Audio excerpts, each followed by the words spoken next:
Good morning students, how are you? Fine everyone. और study कैसी चल रही है आप लोगों की? सेमेस्टर की तैयारी हो रही है ना? पोर्शंस कंप्लीट होने वाले हैं, सबको सेमेस्टर की तैयारी रखनी है, अच्छे से पढ़ाई करनी है। और बीच बीच में इसलिए मैं टेस्ट ले रही हूँ, वीकली टेस्ट हम लोग करेंगे ताकि आप लोगों का रिवीजन होता रहे। तो बच्चों, आज हम करने वाले हैं 8 लेसन। एक्चुअली ये एक पोएम है, कविता है। इसके द्वारा हम लाइफ के इम्पोर्टेंस को समझने वाले हैं कि क्या नाम है इसका, जीवन नहीं मरा करता है। यानी जो हमारी ज़िंदगी है वो नहीं मरती है, सिर्फ हमारी समस्याएं ऊपर नीचे आगे पीछे होती रहती हैं, पर हमारा जीवन जो है वो चलता रहता है, वो नहीं मरता है। तो देखो ये किसने लिखा है, गोपाल दास सक्सेना, जिनका शॉर्ट नेम नीरज से भी जानते हैं, नीरज नाम से भी। इनका एक्चुअली नेम क्या है, गोपाल दास सक्सेना। इनका जन्म हुआ था 4 जनवरी 1924 में पुरावली, इटावा, उत्तर प्रदेश में जो है। इनकी रचना है बादर बरस गयो, नीरज रचना वाली, नीरज की गीतिकाएँ, दर्द दिया है। ये सब इनकी रचनाएं हैं। परिचय इनका, पद्म भूषण गोपाल दास सक्सेना नीरज जी कवि सम्मेलनों के मंचों पर काव्य वाक्य व विख्यात गीतकार हैं। इन्होंने मंचों पर भी गीत गाए हैं, गीतकार भी हैं। और पद्म भूषण भी इनको पद्म भूषण गोपाल दास सक्सेना नीरज जी कवि सम्मेलन के, यानी कवि सम्मेलन वगैरह होता है ना, उसमें भी उन्होंने स्पीच दिया है, गीतकार वगैरह गाए हैं। अब देखो, प्रस्तुत कविता में कवि ने विविध उदाहरणों के माध्यम से, यानी कि बहुत सारे एग्जाम्पल्स दे करके हमें जीवन की समस्याओं और उनकी शाश्वतताओं की ओर संकेत किया है। जीवन में जो समस्याएं आती है, सुख दुख आता है, उससे कैसे पार होना है, इसके बारे में हमें बताया है, कैसे हम अपने आप को संभाल सकते हैं। ये कविता एक्चुअली यही है, मुख्य भाव इसका यह है कि जीवन के सुख दुख हमेशा आते जाते रहते, सेम नहीं रहते हैं। अगर बच्चों सुख आया है, आज हम हैप्पी हैं, तो ज़रूरी नहीं हमेशा हैप्पी रहेंगे। दुख आता है, फिर वो जाता है, सुख आता है। तो इस तरीके से जीवन में उतार चढ़ाव चलते रहते हैं। जीवन सुख दुख की मिश्रित सरिता की लहरों की तरह होता है, वो हमेशा सेम मिलता, सुख दुख दोनों हमारे जीवन में मिलते हैं। चाहे वो पैसे वाला हो, चाहे वो गरीब हो, चाहे कोई भी हो, इंसान की ज़िंदगी में हमेशा सुख नहीं होता है। आया समय हमेशा चला जाता है। अगर दुख आया है तो चला जाएगा, सुख आया है तो चला जाएगा। वक्त बदलता रहता है। वक्त प्रत्येक दुख की दवा है। जो हमारा प्रत्येक दुख है उसकी दवा वक्त ही है, समय। जीवन में समस्याएं तो आती ही रहेगी, किंतु उन समस्याओं को हार कर बैठना यह मानवता का लक्षण नहीं है। जीवन में आने वाली समस्याएं समाप्त होती है जब मनुष्य उनका निडर होकर सामना करता है। जीवन तो शाश्वत होता है, जिसे यह जान व पहचान लिया वही मनुष्य जिंदगी के सही रूप का आस्वाद ले सकता है। जो ये पहचान गया कि सुख दुख आता रहता है, हमें इसमें मिलकर रहना है, चलना है, आगे बढ़ना है, हिम्मत नहीं तोड़ना है, वही ज़िंदगी का एंजॉय कर सकता है ज़िंदगी को। तो बच्चों चलो पोएम का एक्सप्लेनेशन कर देती हूँ। पहले पोएम समझेंगे क्या है, उसके बाद हम इसे गाएंगे, फिर इसे लर्न करना है आप लोगों को। सबसे पहले देखो, जरा बच्चों ऊपर दिया है, ज़रा सोचो, चर्चा करो, यानी आपस में डिस्कस करो। अभी तो आप लोग सामने हो नहीं, वरना मैं डिस्कस करती, बट आप लोग वहाँ बैठ करके इसके बारे में सोच सकते हो। यदि सूर्य प्रकाश न होता तो इन पर क्या प्रभाव पड़ता? अगर सूर्य ही नहीं होता तो वनस्पति यानी पेड़ पौधों का खान पान किससे होता है? सूर्य से होता है ना। पशु पक्षी और मानव यानी हम, इन सब का क्या होता? इस पर आप लोग विचार करेंगे, डिस्कस करेंगे, सोचो क्या होता। तो देखो बच्चों, अब हम स्टार्ट करते हैं। छिप छिप अश्रु बहाने वालों, मोती व्यर्थ लुटाने वालों, कुछ सपनों के मर जाने से जीवन नहीं मरा करता है। छुप छुप आंसू बहाने वालों, यानी जब बच्चों हमें कोई तकलीफ़ होती है तो हम छुप छुप कर रोते हैं। मोती व्यर्थ लुटाने वालों, यानी ये जो हमारे आंसू की एक एक बूंद गिरती है वो कीमती मोती के समान है, इसे क्यों लुटा रहे हो? कभी हमें कह रहा है कि छुप छुप के आंसू क्यों बहा रहे हो, क्यों अपनी ये मोती, कीमती मोती लुटा रहे हो? कुछ सपनों के मर जाने से, हम जीवन में बहुत सारी सपने देखते हैं, पर ज़रूरी नहीं है कि सब सपने पूरे हों। कुछ सपने पूरे होते हैं तो कुछ अधूरे रह जाते हैं, लेकिन इसका मतलब ये नहीं है कि कुछ सपने पूरे नहीं हुए तो वो जीवन खत्म हो गया हमारा, हम मर गए, ऐसा नहीं है। कुछ सपने, हमें सपने देखने चाहिए, सपने देखने का हक सबको होता है। अगर हम सपना देखेंगे तब तो उसे पूरे करने की कोशिश करेंगे ना। अगर हम सपना ही नहीं देखेंगे, ड्रीम्स ही नहीं होंगे हमारे लाइफ के, तो हम उसे पूरा करने का कैसे सोचेंगे। तो सपने देखने चाहिए, पर ज़रूरी नहीं है कि वो पूरे ना हो तो हमें मर जाना चाहिए, या मर गए हम ऐसे सोच ले कि हमारी ज़िंदगी मर गई, ऐसा कुछ नहीं है। कुछ सपनों के मर जाने से जीवन नहीं मरा करता, वो ये समझा रहे हैं। और अपने कीमती आंसू के जो मोती हैं वो मत बर्बाद करो। माला बिखर गई तो क्या है, खुद ही हल तो हो गई समस्या। ये देखो मोती की मालाएं दिख रही है ना, कैसे मोती की मालाएं हम एक एक मोती पिरो के धागे में उसे गांठ लगा करके बांधते हैं, बनाते हैं। माला बिखर गई तो क्या, क्या हो गया अगर ये फिर से टूट गई। अगर हमने इसे बनाया था बट वो टूट गई तो क्या हुआ, खुद ही हल तो हो गई समस्या, खुद ही समस्या हल हो गई। आंसू गर नीलाम हुए तो समझो पूरी हुई समस्या।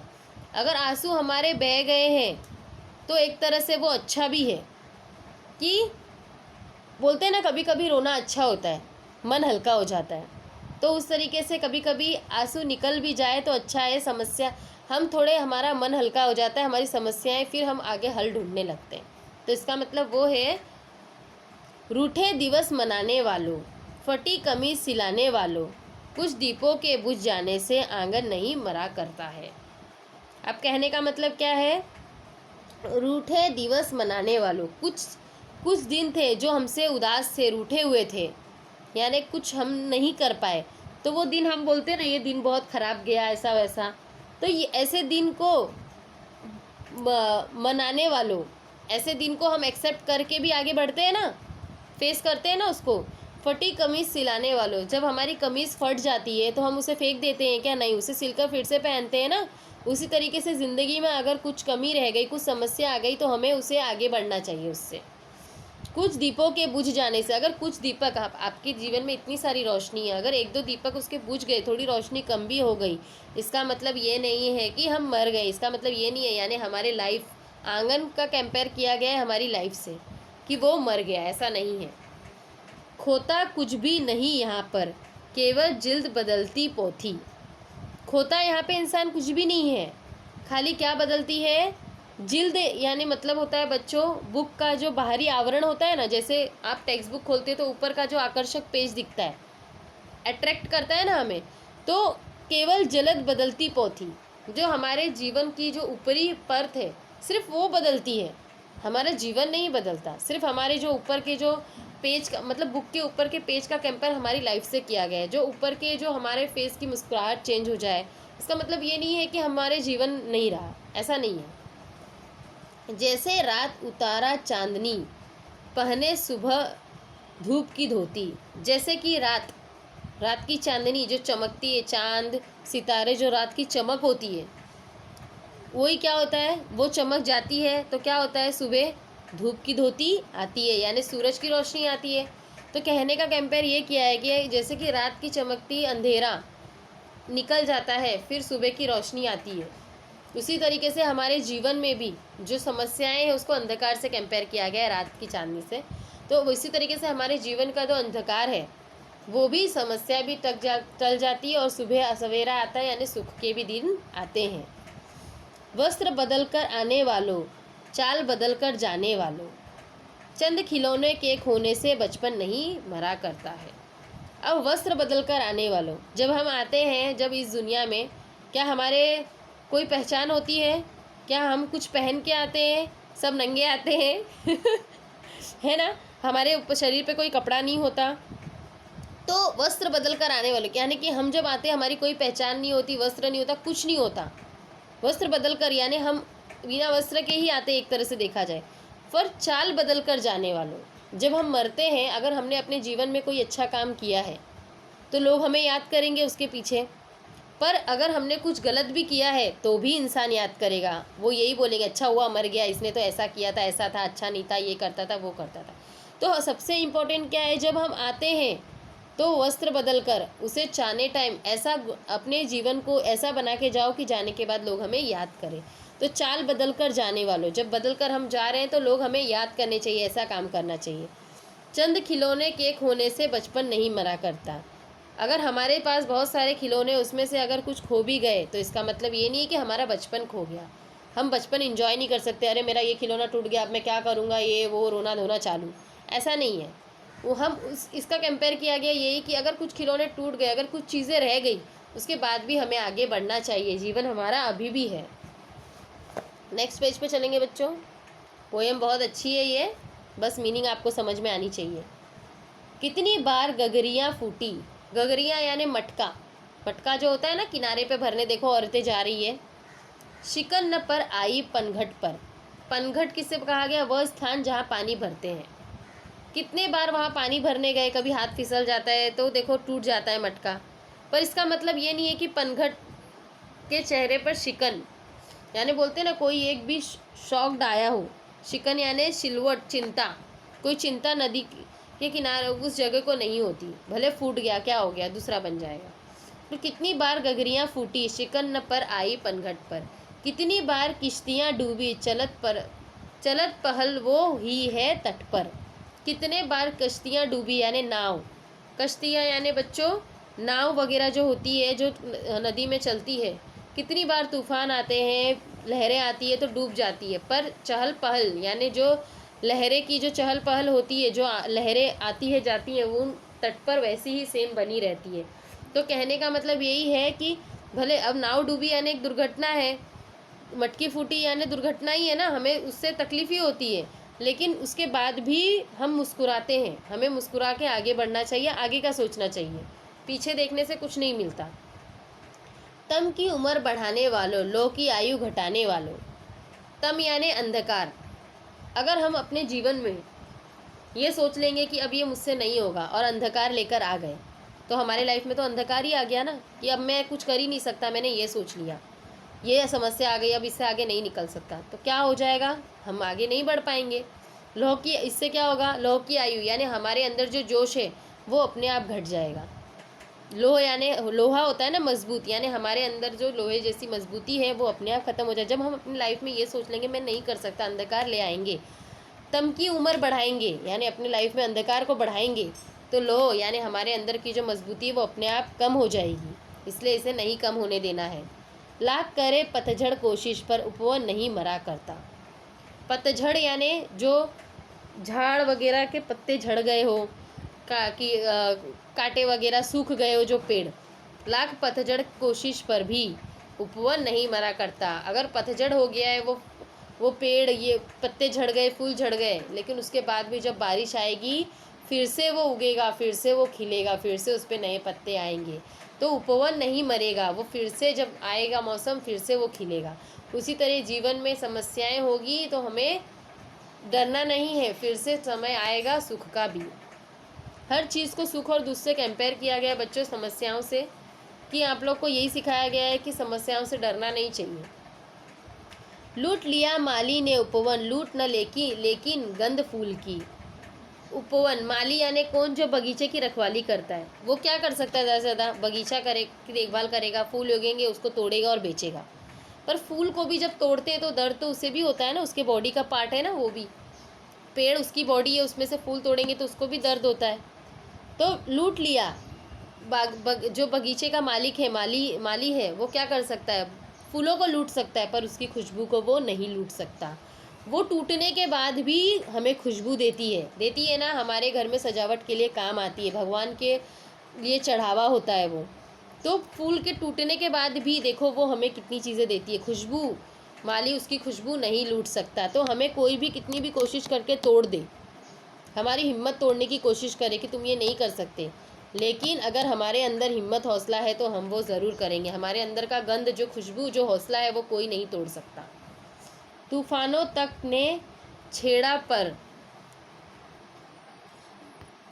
तूफानों तक ने छेड़ा पर, खिड़की बंद न हुई धूल की।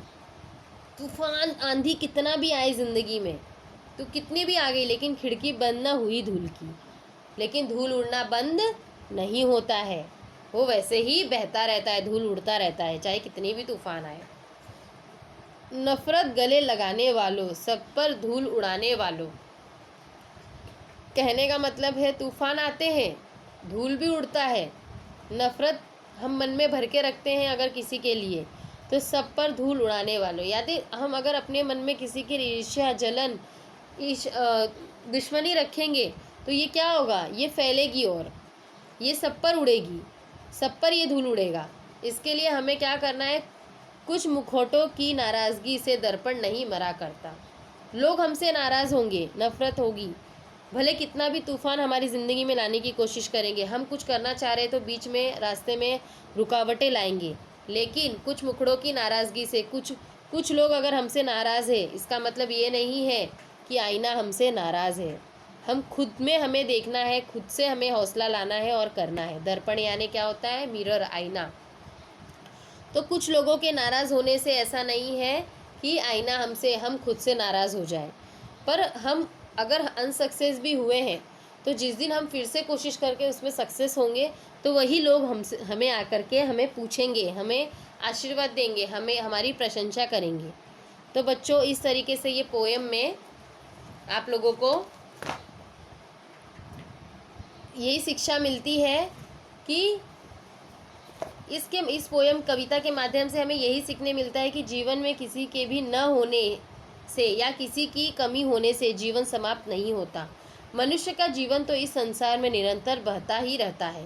कहते हैं आस पर दुनिया कायम है, यानी हम अगर कुछ उम्मीद रखेंगे तो ही हम कायम उस पर चल पाएंगे। जिस प्रकार रात के बाद दिन आता है उसी प्रकार जीवन में बदलाव आते रहते हैं, किंतु वह मरता नहीं है। परिवर्तन तो सृष्टि का नियम है। आज जो है वह कल अस्तित्व में नहीं होगा। जैसे हम आज आए हैं दुनिया में तो कल हमें जाना है, ये भी जीवन का सत्य है।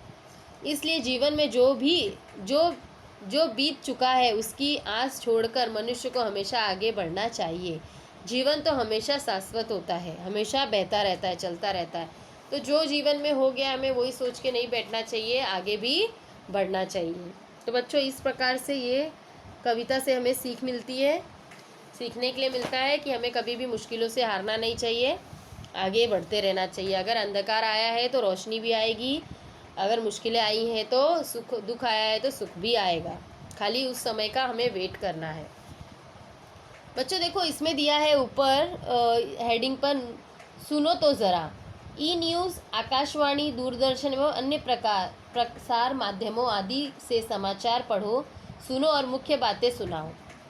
इससे ये एक्चुअली ये है कि आपको दूरदर्शन न्यूज़ वगैरह देखना चाहिए।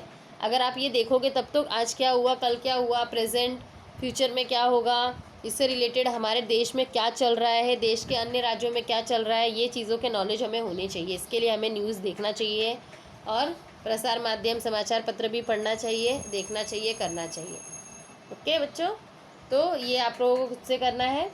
अब इसमें नीचे शब्द वाटिका दी गई है, जो आप लोगों को क्या करना है, क्वेश्चन आंसर्स में क्लास वर्क में लेसन का हेडिंग डाल करके राइटर के नाम, जो कवि हैं उनका नाम लिख के शब्दार्थ लिखेंगे, उसके बाद क्वेश्चन आंसर्स करेंगे। ओके, देखो यहाँ पे अध्ययन कौशल दिया है कॉर्नर में, सौर ऊर्जा पर टिप्पणी तैयार करो, यानी शॉर्ट में लिखना है सौर ऊर्जा पर। सौर ऊर्जा महत्व और प्रयोग, सौर ऊर्जा का इम्पोर्टेंस क्या है और उसका उपयोग क्या है, वो लिखना है। तो चलो बच्चों, हम लोग पोएम को थोड़ा गाने में गाने की कोशिश करते हैं, थोड़ा सुरताल मिलाते हैं, अभी सिंगर बनते हैं। ठीक है, चलो गाएंगे सब लोग मेरे साथ वहाँ पर बैठ करके।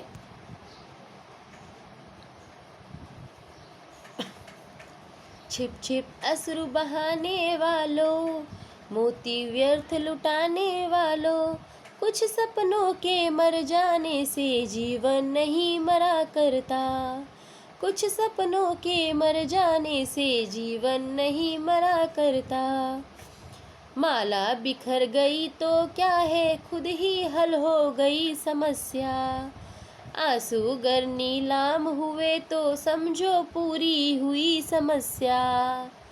रूठे दिवस मनाने वालों, फटी कमीज सिलाने वालों, कुछ दीपों के बुझ जाने से आंगन नहीं मरा करता, कुछ दीपों के बुझ जाने से आंगन नहीं मरा करता।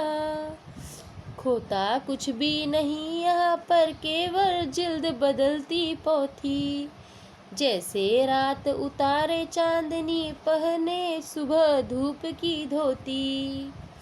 वस्त्र बदल कर आने वालों, चाल बदल कर जाने वालों, चंद खिलौनों के खोने से बचपन नहीं मरा करता, चंद खिलौने के खोने से बचपन नहीं मरा करता। कितनी बार गगरियां फूटी, शिकन पर आई पनघट पर।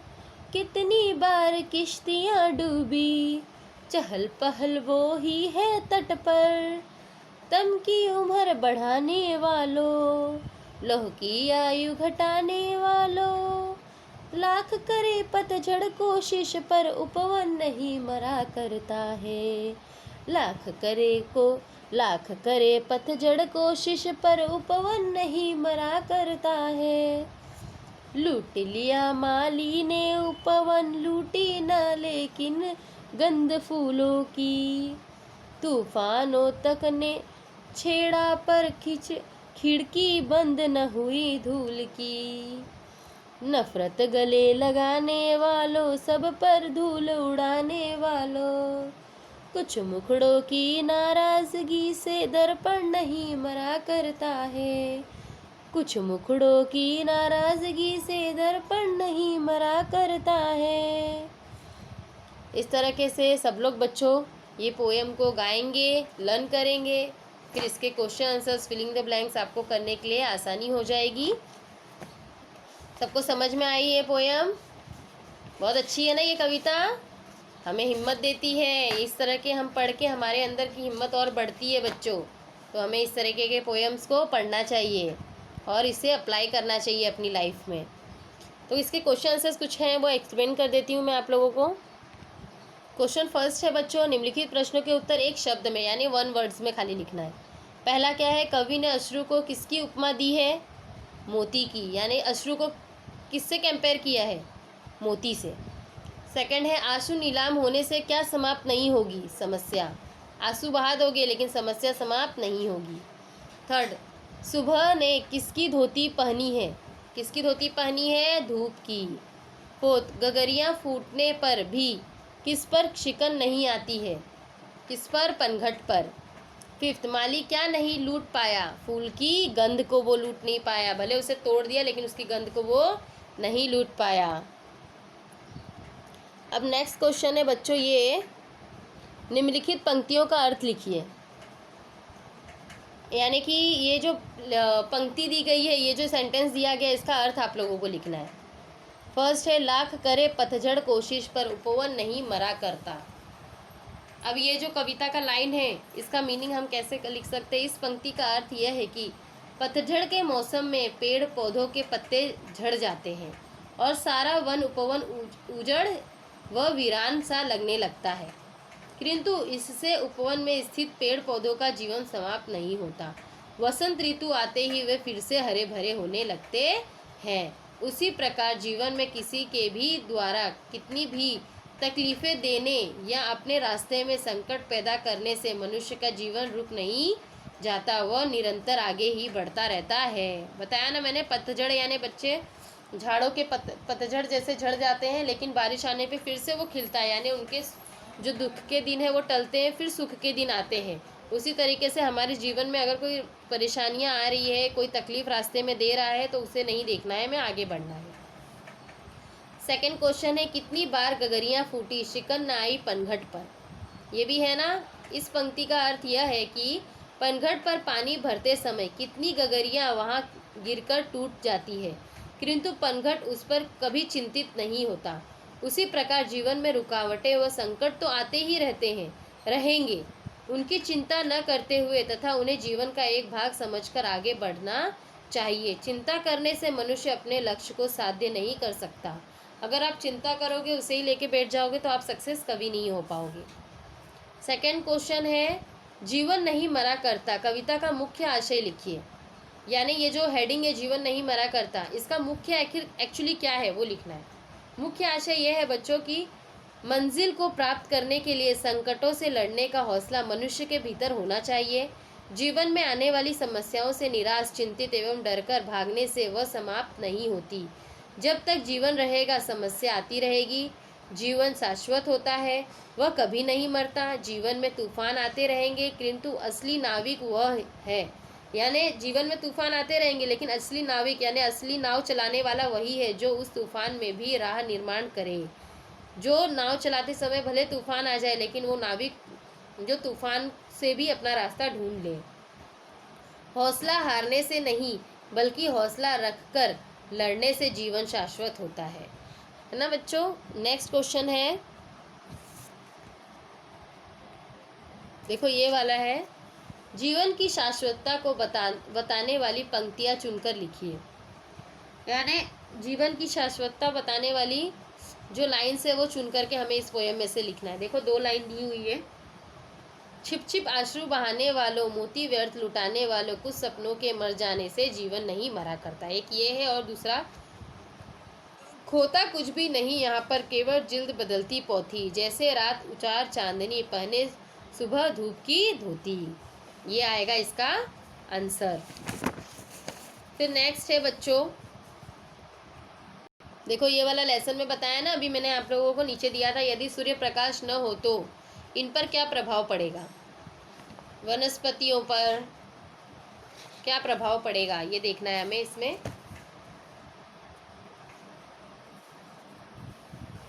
तो ये बच्चों आप लोग अपने से भी कर सकते हैं। जैसे वनस्पति है, बताती हूँ एक का, वनस्पति क्या, सूर्य के न होने से इसका बहुत बड़ा प्रभाव वनस्पति जगत पर पड़ेगा। वनस्पतियाँ कार्बन डाइऑक्साइड और पानी की सहायता सूर्य प्रकाश में अपना भोजन तैयार करती हैं। सूर्य प्रकाश न होने से उनकी वृद्धि नहीं होगी, उनकी अस्तित्व समाप्त हो जाएगा। शाकाहारी पशु पक्षियों को भोजन न मिलेगा, मानव को ऑक्सीजन की प्राप्ति नहीं होगी। वनस्पति ही जीवन के अन्न स्रोत का माध्यम है। इस तरीके से पशु पक्षी पर क्या असर पड़ेगा, मानव पर, आप लोग को बना के लिखना है। और ये आप लोगों के क्वेश्चन आंसर्स है, ये आप लोगों को करना है क्लास वर्क में। अभी सब लोग क्या करेंगे, पोएम को अच्छे से सुर ताल में गाएंगे और लर्न करेंगे, उसके बाद क्लास वर्क कंप्लीट करेंगे आप लोग। ओके, सो बाय स्टूडेंट्स, टेक केयर।